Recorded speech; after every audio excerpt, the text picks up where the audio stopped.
आज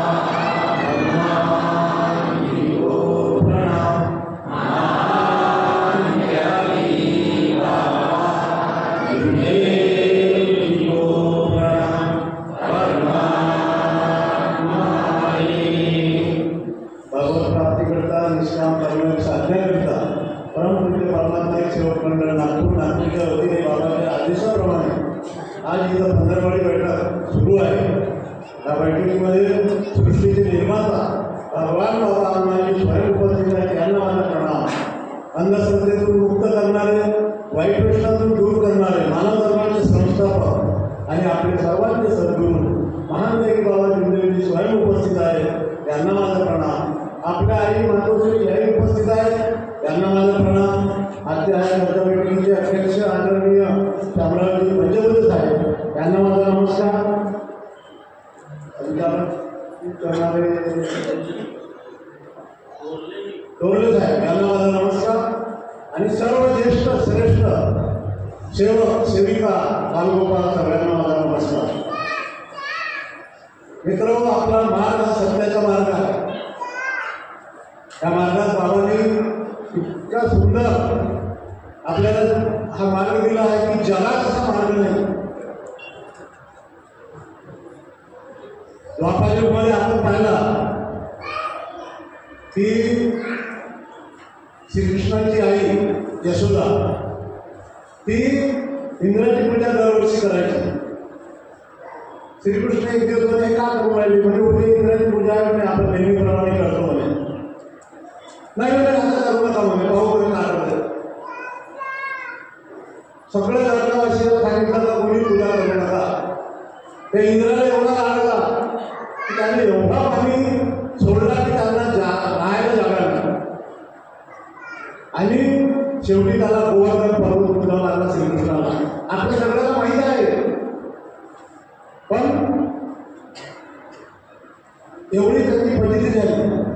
आपण आपल्या भावाने काय सांगितलं, कितीही प्रकारचे देव असतील सगळे विसर्जन करा, कोणी मंदिर असेल त्याला करून टाका। आपल्याला काय झालं, एखाद्या दुःखाला ना उलट दुःखच मिळालं। जगात आहे का समजलं, तुम्ही महाभारत रामायणामध्ये पहा, कितीतरी लोकांची हत्या झाली महायुद्धामध्ये, किती लोक बेघर झाले, विधवा बाया झाल्या। पण आपल्या भागात जितके कोणते मोठे दुःख असतील ते दूर झाले। असं आहे, कोणी विचार करण्यासारखा मार्ग आहे आपला। आपण बुद्धिजीवी लोक आहोत, पण काय होतं मार्गात आपण आल्यावर काही दिवस चांगले राहतो, नवा हळू झाला की आपण त्याच पद्धतीनं जसे जुने सेवक राहतात, जुने लोक राहतात त्या पद्धतीने जे अनेक वेळा राहतात त्या पद्धतीने वागायला लागतो, आणि ते चूक होते आपली। आपल्याला नेहमी आपण म्हणजे भगवत कार्याविषयी सतर्क राहिलं पाहिजे। आपल्या भक्तीला उद्धार नाही जीवाचा, आणि भक्तीसाठी निर्धार पाहिजे कोणाचा।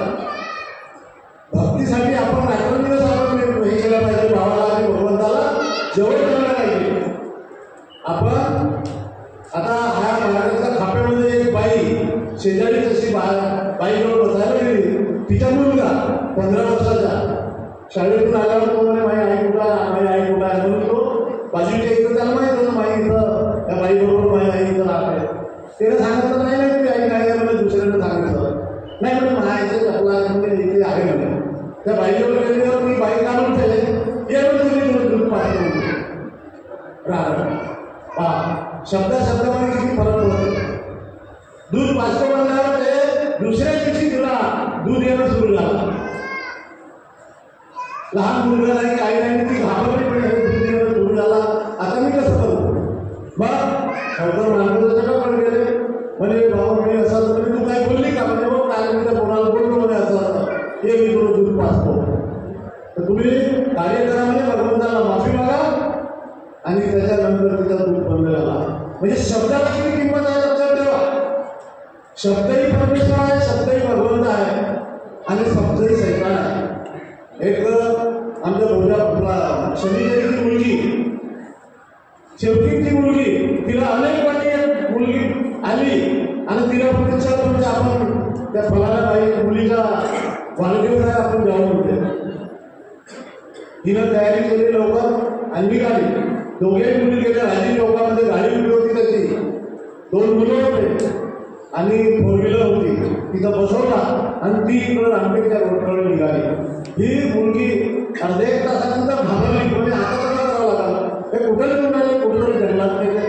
म्हणून तिने भगवंताच्या भावाचा धावा केला का भावा मला वाचव, हे मला कुठंतरी घेऊन राहिले. आणि त्यांची वास थोडी येत होती म्हणजे दारूची. समोर गेल्या गोटी टोकच्या थोडा पहिले ती गाडी पलटली. 5 भगवंताची कृपा. गाडी पलटल्यावर ही बाहेर निघाली. त्याने तिची दुसरी मैत्रीण होती तिलाही लागला आणि त्या 2 पोराला त्यांना हाता पाहायला लागला.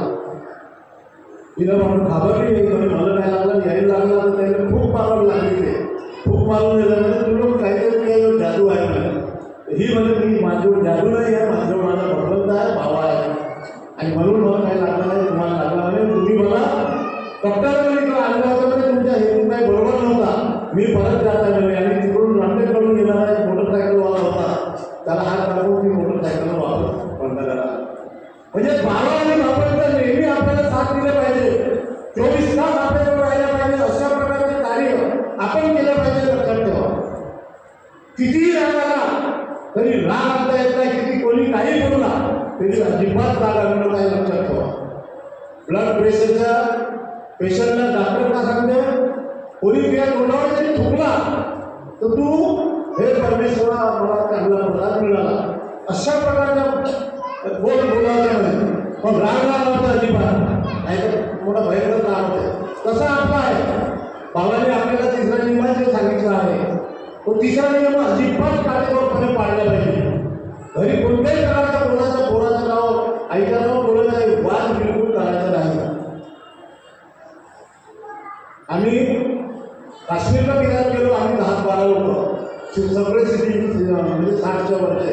6 बाई 6 सेवटी होत्या आणि 6 लोक होता. आमच्या मार्गदर्शिका होती. जम्मूमध्ये एका बाईचा मंगळसूत्र पडला, साठवले म्हणून बाईला सोबत. आम्ही रात्री 10 वाजता गेल्यावर तिथं जेवण केला. हॉटेलमध्ये तिथंच हॉटेल होतं. हॉटेलमध्ये जेवण केल्यानंतर दुसऱ्या माझ्या चौकीचा लक्ष पडला तर तुझं मंगळसूत्र कुठं आहे, तर म्हणजे नाही दिसून नाही आला. म्हणजे कुठं पडला तर मार्गदर्शिका सोबत होती इकडे बाई, ते मला मिळेल म्हणे. आता तिचा पती अनेक म्हणजे साधा होता, सेवक होता, म्हणजे पक्का व्हायचा होता. तो म्हणजे एवढा लांबून आला आम्ही आणि आता मंगळसूत्र मिळेल म्हणे. तसं म्हणायचं आहे म्हणजे तुम्ही भगवंतावर विश्वास ठेवा. दुसऱ्या दिवशी आम्ही 1 वाजता तिथे जेवायला गेलो तर त्याच व्यक्तीला, त्याच सेवकाला ते मंगळसूत्र त्या खुर्चीच्या खाली दिसला, डोंगरात चमकला. तर ही आपण विश्वास त्या पद्धतीने ठेवायला पाहिजे. काही झाला तरी परमेश्वर. आता या त्या दिवशी आम्ही नवगावमध्ये पाचगावची बाई एक मोठी झाडावरून असं उडल्यामुळे आम्ही काही बांधत शेतात काम करत होत्या. जी शेवटी बाई होती आणि दुसरी शेवटी होती. ते म्हणजे मी बाबा हनुमानजी म्हणलं म्हणजे माझ्या आजूबाजूला माश्या होत्या पण माझ्याजवळ आलं नाही. आणि दुसरी बाईला म्हणतो म्हणजे तू बाबा हनुमानजी मान ते म्हणावं खाली नाही. आणि शेवटी तुम्ही दवाखान्यात भरती करावं लागला. म्हणजे काही असतात शेवटी नाही ते तर काही वेळा काय मिळवायचं नाही. आणि म्हणून बाबाने ज्या पद्धतीने आपल्याला मार्ग दिला आहे काटेकोरपणे आपण चांगल्या पद्धतीने त्याचा उपयोग घ्या, त्याचे लाभ घ्या. नाही तर काय होते कसंही वाढला कसंही अनेक सारखे वाढले तर आपल्याला त्याचा फायदा मिळणार नाही. कोणाची निंदावती किंवा कोणाच्या बद्दल काही वाईट बोलू नका. आपली करणी उतरवणार बाप पेटेका द्यायचा. कोणी नागरिक त्याच्या अजिबात चिंता करू नका. आणि प्रेमाने सगळ्यांना सांगा, प्रेमाने सगळ्याला बोला. एवढं बोलून मी माझ्या शब्दाला विराम